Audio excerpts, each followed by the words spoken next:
Hello everyone, welcome to hello exam. आज मैं आप लोग को इकोसिस्टम में क्या आपका पारिस्थितिकी पदछाप आपका क्या है, इकोलॉजिकल जो फुटप्रिंट है उसके एवं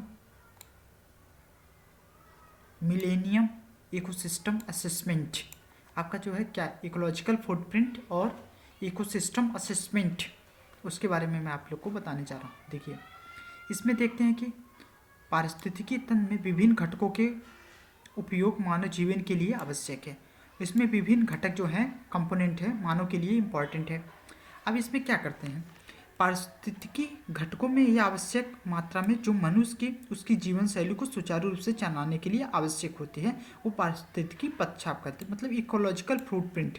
जैसे कोई भी चीज़ आप करते हैं तो उसमें आप जो अपनी आवश्यकता के लिए कुछ भी पूर्ति करते हैं तो उसमें इम्पॉर्टेंट होता है, उसी के लिए आप इसमें इकोलॉजी के पे इन्वायरमेंट पे कुछ भी चीज़ उत्सर्जन करते हैं तो ये क्या करता है, आप इकोलॉजिकल फुटप्रिंट करते हैं ना। कोई भी चीज़ करते हैं जैसे आप यूज किए तो उसमें कहीं ना कहीं से आपका उसमें कार्बन का इमिशन होगा, जो कार्बन का इमिशन होगा उसके द्वारा उसी को आपके क्या पदछाप हुआ, कितनी मात्रा में आपने बढ़ोतरी की है। जैसे आपने पेन लिया, उस पेन को बनाने के लिए मैन्युफैक्चरिंग करने के लिए इस मैन्युफैक्चरिंग प्रोसेस में आपको कितना उसमें एनर्जी की लगा, किस एनर्जी के द्वारा वो कितनी एनर्जी उसमें इंक्रीज किया, इसके बारे में हम उसमें देखते हैं ना। तो इसमें क्या, इसके अंतर्गत मनुष्य द्वारा कार्बन उत्सर्जन को मापा जाता है ना, मतलब आप कितना कार्बन को इमिशन कर रहे हैं। जैसे आपने बाइक लिया, बाइक लेकर बाइक को मैन्युफैक्चरिंग में आपने कितना कार्बन उसमें इमिशन हुआ है, इस इमिशन को मेजर करते उसमें आपका इकोलॉजिकल फुटप्रिंट करते हैं। ये अविवेकशील जीवन शैली जिसमें से पारिस्थितिकी घटकों तथा जल ऊर्जा इत्यादि की आवश्यकता होती है, अधिक दोहन किया जाता है। इसमें दोहन कितना मात्रा में आप दोहन किए हैं, मतलब कितना आप इमिशन किए हैं, उस इमिशन के बारे में वो देखा जाता है ना। पदछाप का आकार बढ़ता जाता है, जितना आप अपनी लग्जीरियस आइटम को यूज करते हैं, लग्जीरियस प्रोडक्ट को यूज करते हैं, उतना आप इमिशन करते हैं। जैसे आप एसी का यूज कर लिए तो एसी आपके लिए उपयोगी है, लेकिन एसी के द्वारा जो इमिशन होता है उस इमिशन में आपको क्या मिलता है, उस इमिशन में आपको आप कार्बन का इमिशन करते हैं। वो कार्बन इमिशन किस में जाता है, वो कार्बन इमिशन आपका आप कार्बन को इमिशन करते हैं, वो कार्बन इमिशन इन्वायरमेंट को हार्मफुल करता है। तो वो एक प्रकार से क्या करता है, कार्बन इकोलॉजिकल फुटप्रिंट क्रिएट कर रहा है। ये आपका जैसे देख लीजिए, आपका ये है विद्युत आप ऊर्जा किए, जल का उपयोग किए, सीवेज का उपयोग किए, मोटर वाहन का उपयोग किए, तो इन सब का उपयोग करने से आपका क्या हो रहा है, इन सब का उपयोग करने से आप कार्बन को इमिट कर रहे हैं। जब कार्बन को आप इमिट करते हैं तो उसमें आपका क्या इफेक्ट पड़ता है, ये पड़ता है। अब इसी का एक कॉन्सेप्ट है कार्बन इकोलॉजिकल फुटप्रिंट, और दूसरा क्या इमिशन, एक कार्बन क्रेडिट है, उसको मैं आगे के में ऑनवर्ड्स आप लोग को इसमें बताऊंगा। तो फिर आप इसमें देखिए क्या करते हैं, इसमें सोशल कॉस्ट का क्या करता है, सोशल कॉस्ट ऑफ कार्बन, जो social cost of carbon emission के द्वारा था उसमें देखा जाता है मानव समुदाय में देश अपनी नीतियों को सतत विकास के संदर्भ में अपनी परिस्थितिकी पदछाप करता है। जैसे सस्टेनेबल डेवलपमेंट करता है उसी हिसाब से वो इकोलॉजिकल फुटप्रिंट उसमें करता रहता है। अतः हम कह सकते हैं पारिस्थितिकी पदछाप या पदचिन्ह पृथ्वी के पारिस्थितिकी तंत्रों में मानवीय मांग का एक मापक है। ये मानव के द्वारा एक मांग करता है, इसके द्वारा क्या करता है, जैसे जैसे डिमांड बढ़ती है, डिमांड के हिसाब से आप अपनी आवश्यकता को परचेज करते हैं, उससे क्या करते हैं आप उसके इफेक्ट में आप इकोलॉजिकल फुटप्रिंट क्रिएट करते हैं ना।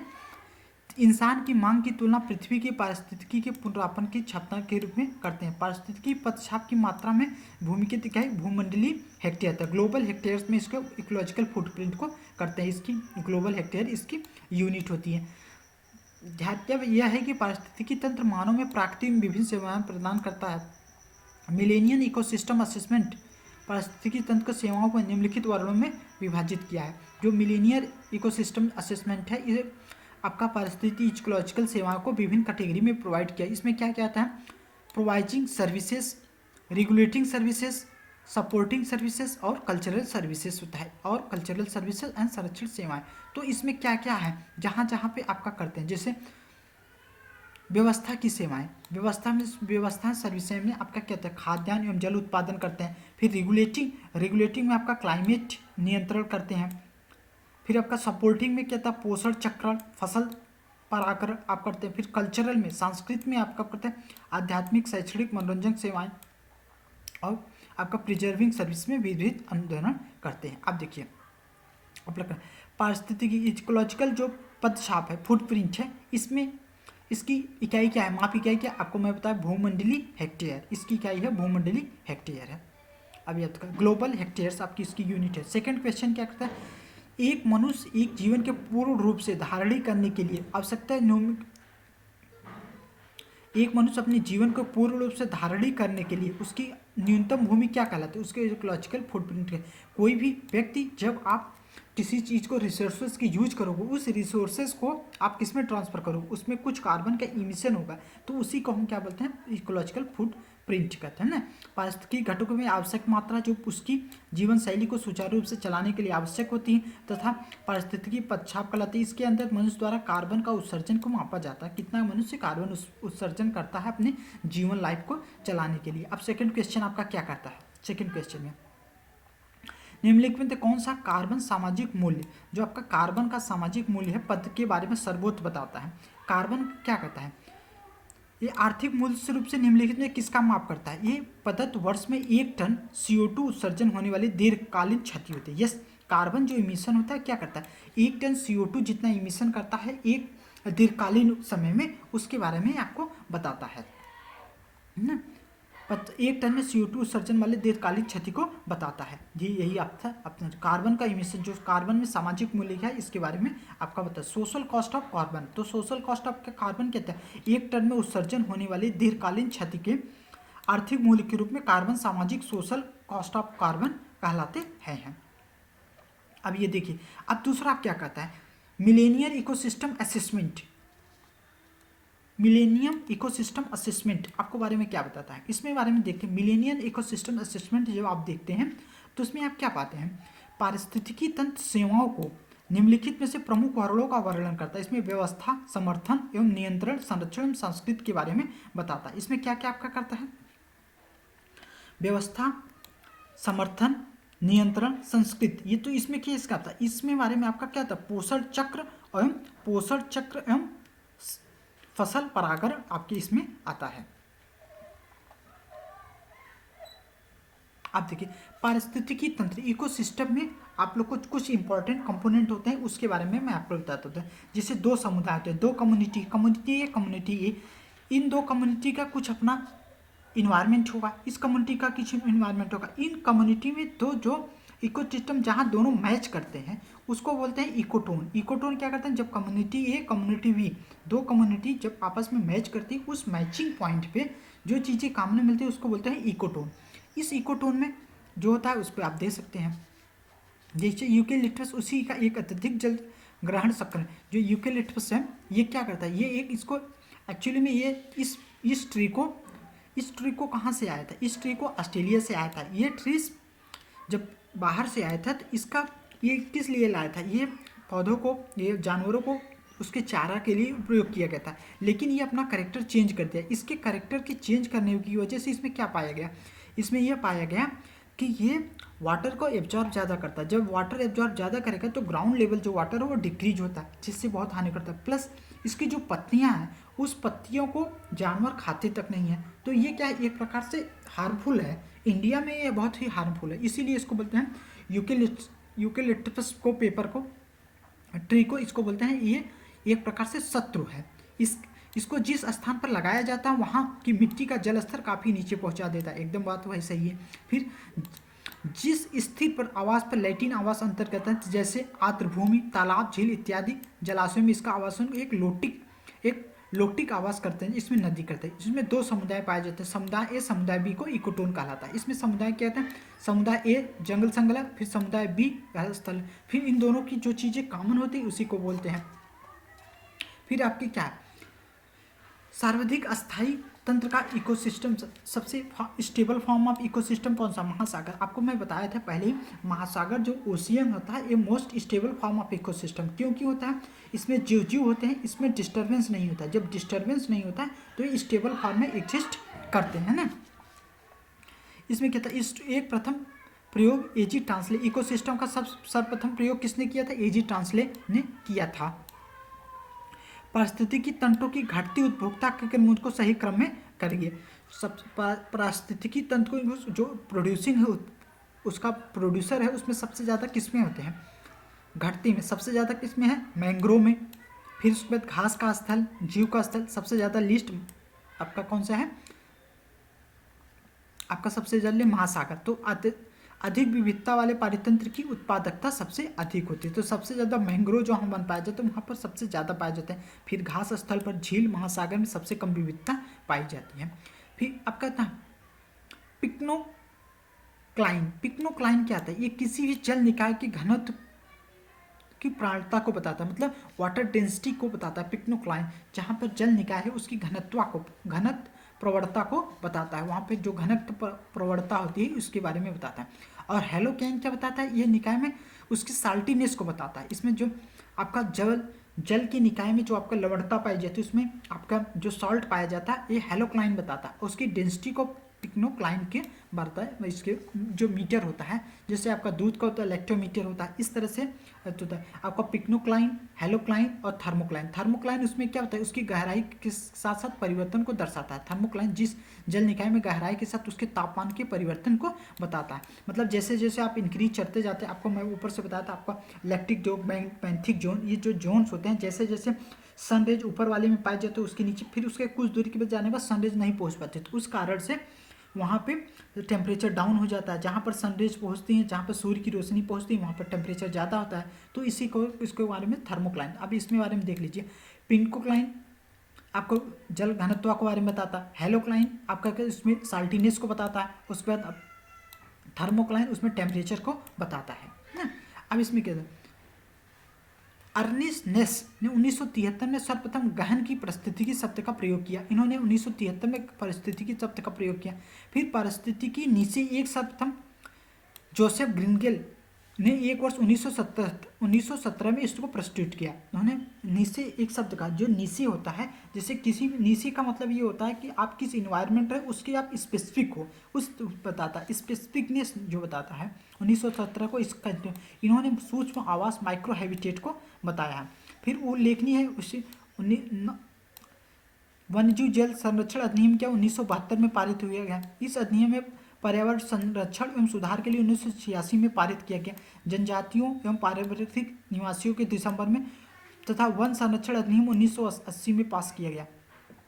अब देखिए इसके बाद इन्होंने क्या क्या कुछ इको सेंसिटिव जोन बनाए गए। विद्यमान में जल के प्रवाहित पोषक ठंडे पारिस्थितिक इको सेंसिटिव जोन, मतलब कुछ इको सेंसिटिव जोन बनाए गए जहाँ से पर्यावरण को पेड़ पौधों की कटाई न किया जाए। उसके कारण क्या होता है कि जैसे कुछ इंपॉर्टेंट जो क्रॉप होते हैं, ट्री होते हैं, उस ट्री को डिस्ट्रॉय कर दिया जाता है, जिससे क्या होता है कि वहाँ के इन्वायरमेंट और जो वहाँ के जीव जंतु होते हैं, बर्ड्स हैं, इको ट्राइब्स होते हैं, उन सबका लाइफ डिस्टर्ब होता है। उस लाइफ को प्रिजर्व करने के लिए वहाँ पे क्या करते हैं आप प्लांटेशन करिए। उस प्लांटेशन के द्वारा क्या होगा कि वहाँ के जीव जंतु ग्रो करेंगे। फिर आपका पर्यावरण संरक्षण अधिनियम क्या था 1986 में 1986 में आएगा। उसको एक रेगुलेट किया गया, एक प्रतिबंधित नहीं किया गया, बल्कि यह प्रतिबंध लगाया गया है। अब देखिए इसमें कौन सा था, निम्नलिखित में से पारिस्थितिकी तंत्र का कौन सा मित्र नहीं है। आपको बताते हैं इकोलॉजिकल टेररिस्ट किसको कहते हैं, यूकेलिप्टस। ये अपना कैरेक्टर बता दी, चेंज कर दी। आप जैसे देखते हैं कि कांग्रेस घास क्या कह गए, वो कांग्रेस गवर्नमेंट के समय लाई गई थी। वो जब हम लोग बाहर से गेहूं को लाए थे तो उसमें जो जई आ गई थी, कांग्रेस ग्रास आ गई थी, वो अपने आप ग्रो कर गई थी। और वो जहाँ ग्रो करती है उसको डिस्ट्रॉय करिए, जलाइए, तब पर भी नहीं डिस्ट्रॉय होता। उससे क्या होता है वो फिर हर साल ग्रो करते हैं, तो उसको बोलते हैं कांग्रेस ग्रास। और कहीं कहीं उसको कांग्रेस को अलग शब्दों में भी कुछ बोलते हैं, उसको हम नहीं बोल सकते हैं। उसमें क्या करता है, फिर आपका निम्नलिखित में कौन सा पर्यावरण के लिए खतरा है, यूकेलिप्टस एक पर्यावरण के लिए। फिर अगला नेक्स्ट क्वेश्चन, निम्नलिखित वृक्षों में कौन सा पर्यावरणीय संकट माना जाता है। आपका देखिए यूकेलिप्टस। इस क्वेश्चन को आप स्वच्छ जल समुदाय में लैंटिन आवास का एक उदाहरण है, क्या है, तालाब एवं दलदल। जो आपका लेंटिक आवास है उसका उदाहरण है। इस क्वेश्चन बार बार उसी क्वेश्चन को रिपीट किया गया है, आप उसमें समझ सकते हैं। डी इकोटोन, जो जहाँ दो समुदाय के बीच में संक्रमण पाया जाता है इकोटोन कहलाता है। दो जैविक समुदाय के मध्य संक्रमण को क्या कहलाता है, इकोटोन कहते हैं। सर्वाधिक अस्थाई आपका महासागर, ये हो गया। सबसे अस्थाई पारितंत्र आपका महासागर। देख लीजिए कितने इंपॉर्टेंट क्वेश्चन। पारितंत्र में उस निम्नलिखित उसके घटती उत्पादकता सबसे ज़्यादा किसका है, मैंग्रोव का। फिर उसके बाद घास स्थल सबसे लिस्ट कौन था, महासागर का डाइवर्सिटी, मैंग्रोव लिस्ट, ये आपका आंसर हो गया। देखिए IAS 2013 का क्वेश्चन है। तो ये क्वेश्चन, उसके बाद ये क्वेश्चन UPRO 2021 में भी रिवीजन रिपीट किया। इसको देखें, निम्नलिखित में सर्वप्रथम गहन पारिस्थितिकी डीप इकोलॉजी शब्द का कॉन्सेप्ट किसने दिया था? EP ओडम, क्लीमेंट्स, रेनियर, अर्निस्ट नेस। तो डीप इकोलॉजी का कौन सा दिया था? अर्निस्ट नेस ने दिया था। नहीं, ये आपको देख लीजिए सर्वप्रथम, ये यहाँ पे आप देखिए, यहाँ पे आ गए हैं। अर्निस्ट नेस ने 1973 में सर्वप्रथम डीप इकोलॉजी का कॉन्सेप्ट दिया था। मोनोक्लाइमेक्स, एकल चरम का सिद्धांत किसने दिया था? एफ क्लीमेंट्स ने दिया है। मोनोक्लाइमेक्स सिद्धांत का प्रतिपादन एफ क्लीमेंट्स ने किया था। इस सिद्धांत के अनुसार प्रत्येक एक समुदाय के उच्चतम स्तर पर विकसित किया गया, जबकि दूसरे समुदाय को अन्य समुदाय से विकसित हो गया। पारिस्थितिकी नीचे किसने दिया था? आपका कहता था ग्रीनेल ने दिया था। पारिस्थितिकी नीचे का साथ जोसेफ ने ग्रीनेल ने 1917 में प्रस्तुत किया था। इसको माइक्रो हैबिटेट कहते हैं। फिर पारिस्थितिकी निकेत के संदर्भ में निम्नलिखित कौन सा कथन सही है? जो इकोलॉजी, जो नीचे होता है उसके बारे में, इस नीचे के बारे में मैंने आपको क्या आंसर बताया? जो उस क्षेत्र का स्पेसिफिक हो उसके बारे में। देखिए अब इसमें क्या था, यह उन स्थितियों की श्रेणी में प्रतिनिधित्व करता है जो संसाधनों के उपयोग एवं पारिस्थितिकी तंत्र में उसकी कार्यात्मक भूमिका को सहन कर सकती है। मतलब वहाँ का वो हर चीज़ को सस्टेन करके सह सकते हैं। मैं इस चीज़ का निपुण हूँ, इसमें चीज़ में था। ये प्रत्येक प्रजाति का एक अलग स्थान होता है। यह दोनों कथन सही है। देख लीजिए UPPSC 2022 का क्वेश्चन है। फिर आपका ये क्वेश्चन है, वन्यजीव संरक्षण अधिनियम क्या है? 1972, इसका A का 3। फिर पर्यावरण संरक्षण आपका 1986। आप इसको मिला लीजिएगा, मैच करा लीजिएगा कौन सा ऑप्शन ये, उसमें कोई ऑप्शन देखिए। वन्यजीव संरक्षण अधिनियम आपका क्या 1972 में आया। फिर पर्यावरण संरक्षण अधिनियम 1986 में आया है। फिर दिसंबर में आया 1982 में। निम्नलिखित में तो कौन सा जल निकाय की घनत्व को बताता है? जल पिक्नोक्लाइन आपकी, तो ये जल निकाय की लवणता को प्रदर्शित करता है। अब देखिए क्वेश्चन आपका, पारितंत्र की उत्पादकता के संदर्भ में समुद्री उत्साह में अपलेविंग क्षेत्र में, इसमें एक महत्वपूर्ण है क्योंकि इसमें निम्नलिखित माध्यमों से समुद्री उत्पादकता को बढ़ाते हैं। तो उसमें समुद्री उत्पादकता को जो बढ़ाते हैं उसमें क्या पाते हैं?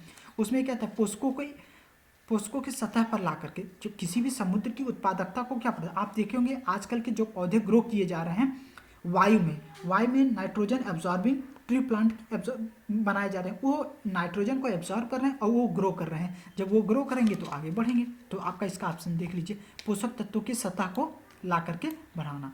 अब ये इसमें देख लीजिए, इसमें समुद्री उपवाय ऐसी घटना है जिसमें वायु प्रवाह द्वारा समुद्र की सतह पर विद्यमान गर्म रोहित जल को संगठन ठंडे तथा पोषण परिपूर्ण करके किया जाता है। समुद्री उत्साह को घोंसलों के उसमें पोषण के द्वारा आते हैं तथा इसमें समुद्री सतह की वृद्धि किया जाता है। उसके वाटर उसमें जो होता है उसमें केमिकल कंपोनेंट उसको आप इंक्रीज करिए, फिर आपका वो बढ़ता चला जाएगा। पारिस्थितिकी संवेदी क्षेत्र होता है संरक्षण 1972, यह ना ये गलत है। पारिस्थितिकी संवेदी क्षेत्र में घोषित प्रयोजन उस क्षेत्र को किसी छोड़कर मानव क्रियाओं को प्रतिबंध लगा जाता है, ये दोनों गलत स्टेटमेंट, ये दोनों रॉन्ग है। पर्यावरण संरक्षण अधिनियम 1986 में आया है, तो ये गलत है। ये कथन सही है। तो असत्य, कृषि छोड़कर मानव की क्रियाओं को निषेध नहीं बल्कि कुछ पर प्रतिबंध लगाया गया, उसमें कुछ पर है, सब पे आपका प्रतिबंध नहीं लगाया गया है ना। अब ये क्वेश्चन देखिए, आपका ये क्वेश्चन देखिए, इस क्वेश्चन में आपको क्या कह रहा है कि पारिस्थितिकी के विविध अवयव आपस में एक दूसरे पर निर्भर नहीं करते। तो ये तो डायरेक्ट रॉन्ग स्टेटमेंट है। पारिस्थितिकी के इकोसिस्टम के एक दूसरे से लिंक होते हैं। जो आपको मैंने फूड चेन बताया, फूड वे बताया, बैलेंसिंग सिस्टम बताया। यस, ये स्टेटमेंट 1 गलत, तो इसमें ये गलत। तो आपका मानव क्रियाओं के द्वारा प्रभावित होता है तथा ये बेस इकोसिस्टम, भाई मानव ही तो उस ट्री को काट करके रेट को इंक्रीज घटाता बढ़ाता है। तो ये आपका क्वेश्चन हो गया, ये इसका ऑप्शन हो गया डी ऑप्शन। आपका देखिए, निम्नलिखित में कौन सा जनित जीवाश्म का उदाहरण है? ये एक फसली भूमि है जो जीवाश्म का उदाहरण है। जलचंद, घास मैदान, वर्षा प्राकृतिक जीवों है, जबकि फसली भूमि एक बायोम के उदाहरण है। जो आपका भूमि मानव जनित जीवों है, एक भूमि का उदाहरण है। अब इस क्वेश्चन को आप देख लीजिए, विश्व में सर्वाधिक प्रवाल भित्तियां जो कोरल्स है उष्णकटिबंधीय सागरों में पाए जाते हैं। यस, ये स्टेटमेंट सही है। 1/3 से अधिक प्रवाल भित्तियाँ ऑस्ट्रेलिया के इंडोनेशिया में पाई जाती है। जब आपको कोरल लीव्स के बारे में बताऊंगा, ये आप हमेशा देखेंगे ये कोस्टल जो एरिया पाए जाते हैं उसमें पाए जाते हैं। जो ऑस्ट्रेलिया का ग्रेट डिवाइडिंग रेंज है वहाँ पे ये पाया जाता है। वनों के अपेक्षा प्रवाल भित्तियाँ कहीं भी संख्या में सघन के परस्पर पर पाई जाती हैं। यस, ये भी इसका ऑप्शन सही, तो ऑप्शन इसका डी ऑप्शन सही है। जो कोरल्स पल्प्स होते हैं, देखेंगे कोरल्स पल्प्स के द्वारा धीरे धीरे करेक्ट होते हैं, उसमें कैल्शियम रहता है और डिपॉजिट होते हैं, तो उसमें प्रवाल भित्तियाँ का निर्माण करते हैं। ये देखिए क्वेश्चन सही है। तो इस 25 से ये मोस्टली क्या होता है, इक्वेटर से 25 डिग्री नॉर्थ और 25 डिग्री साउथ में पाए जाते हैं। रीव के द्वारा एक ग्लोबल इंफॉर्मेशन सिस्टम के द्वारा 19 में पाया जाता है। इसमें 17% इंडोनेशियाई प्रकार में पाया जाता है। देखिए that's all, thank you, have a nice day, God bless you.